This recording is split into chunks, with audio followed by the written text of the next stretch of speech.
നമസ്കാരം. മലയാളി വാർത്തയിലേക്ക് സ്വാഗതം. നമ്മുടെ കാരണഭൂതൻ അങ്ങനെ മണ്ഡലങ്ങൾ തോറുമായിട്ട് നടക്കുകയാണ്. ക്യാപ്റ്റനാണ്. അപ്പോൾ എല്ലാ മണ്ഡലങ്ങളിലും എത്തി കാര്യങ്ങൾ അവലോകനം ചെയ്തുകൊണ്ട് മുമ്പോട്ട് പോകണം. ഇനി ഏതൊക്കെ മണ്ഡലങ്ങളിൽ എന്തൊക്കെ ഉണ്ടാകും പൊല്ലാപ്പെന്നുള്ളത് നമുക്ക് പിന്നീടേ അറിയത്തുള്ളൂ.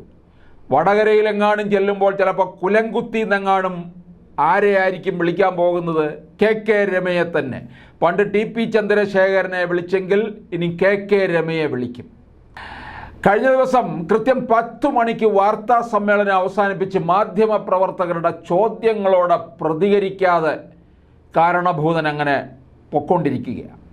കരുവന്നൂർ ഉൾപ്പെടെയുള്ള കാര്യങ്ങളെക്കുറിച്ച് മാധ്യമപ്രവർത്തകർ ചോദിച്ചപ്പോഴാണ് മുഖ്യമന്ത്രി 10 മണിയായെന്ന കാര്യം ചൂണ്ടിക്കാണിച്ച് വാർത്താ സമ്മേളനം അവസാനിപ്പിച്ചത്.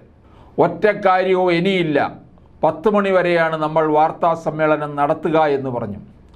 നിങ്ങളല്ലെങ്കിൽ നിങ്ങളെപ്പോലെയുള്ളവരെ ഞാൻ വേറെ കാണും, അപ്പോൾ പറഞ്ഞോളാം. ഇപ്പോൾ നമ്മൾ അവസാനിപ്പിക്കുകയാണ്. നിങ്ങൾക്ക് നിങ്ങളുടെ ചോദ്യങ്ങൾക്ക് മറുപടി പറയാതെ പോയി എന്ന് പറയാനാണെങ്കിൽ ചോദിക്കാം. ഞാൻ പറയില്ല എന്നത് നേരത്തെ തന്നെ വ്യക്തമാക്കിയതാണ്. തുടങ്ങുമ്പോൾ തന്നെ ഞാൻ പറഞ്ഞതാണല്ലോ, നിങ്ങളുടെ വാച്ചിൽ 10 മണിയായിട്ടുണ്ടാകും, നോക്കിക്കോ. അപ്പോൾ ബാക്കി കാര്യം പിന്നീട്. മുഖ്യമന്ത്രി ഇങ്ങനെയാണ് പറഞ്ഞ് അവസാനിപ്പിച്ചത്.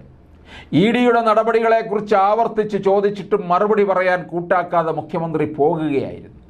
10 മണിക്ക് തന്നെ വാർത്താ സമ്മേളനം അവസാനിപ്പിക്കുമെന്ന് മുഖ്യമന്ത്രി പറഞ്ഞിരുന്നു.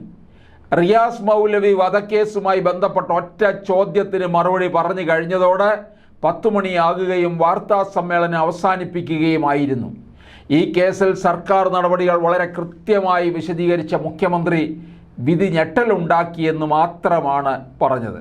ബാക്കിയെല്ലാം ഇനി ഓരോരോ മണ്ഡലങ്ങളിൽ നിന്ന് നമുക്ക് കേൾക്കാനായിട്ട് കഴിയും.